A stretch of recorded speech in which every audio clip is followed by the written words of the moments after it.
सोड मला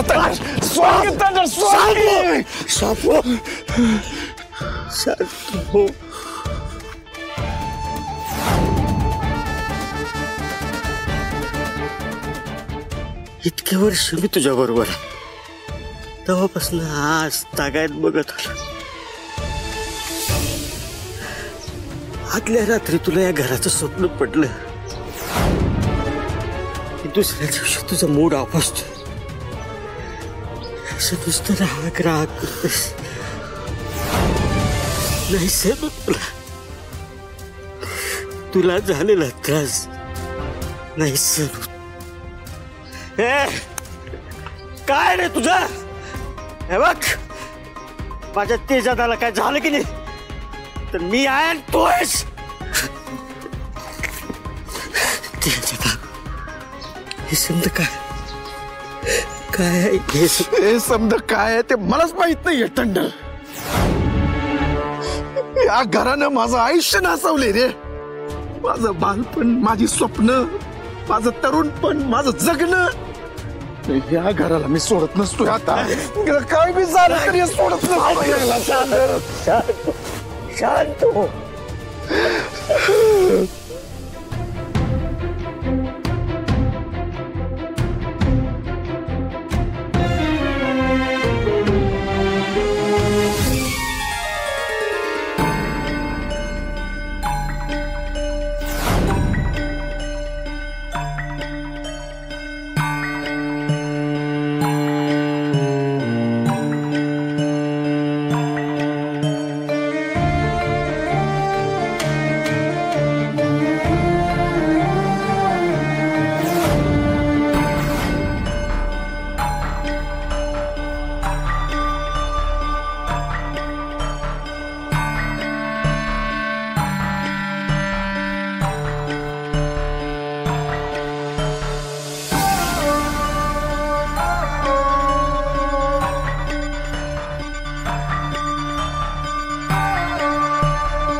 वैदू, अगं अगं कुठं आहेस तू? किती फोन करायचे तुला? फोन उचलायला काय झालं तुला?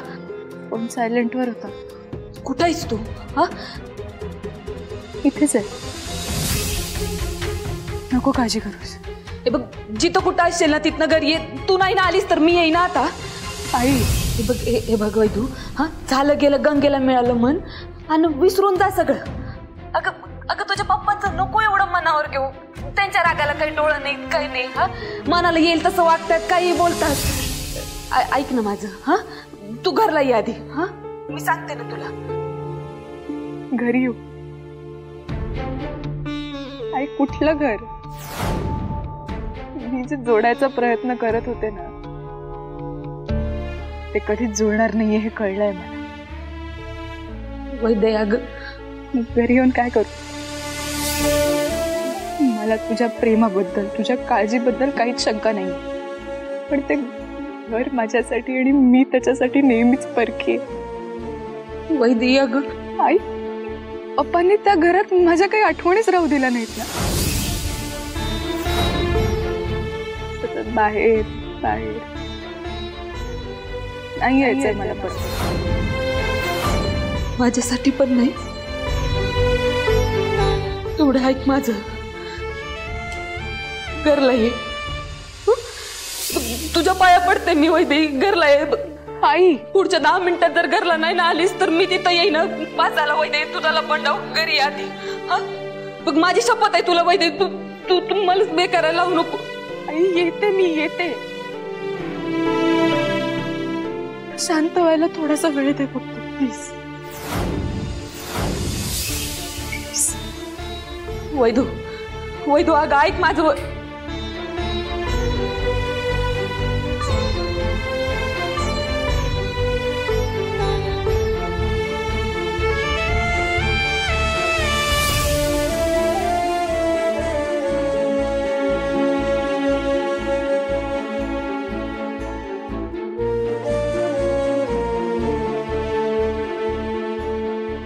आई कसं सांगू तुला?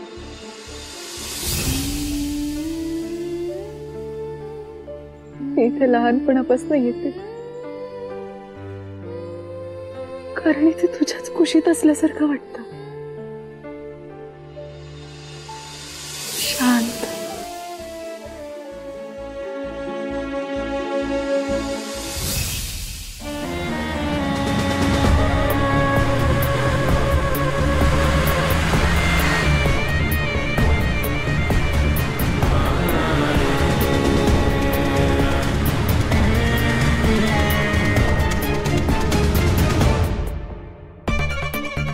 गाडी का थांबवली?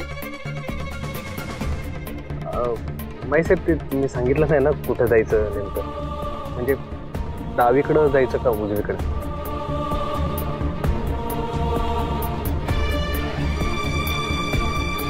डावीकडे. पण तिकडं तर माईसाहेब नेमकं जायचं कुठं आहे? त्या जळक्या घराकडे. जळक्या घराकडे? माईसाहेब, गाडी डावीकडे जाते ना वा?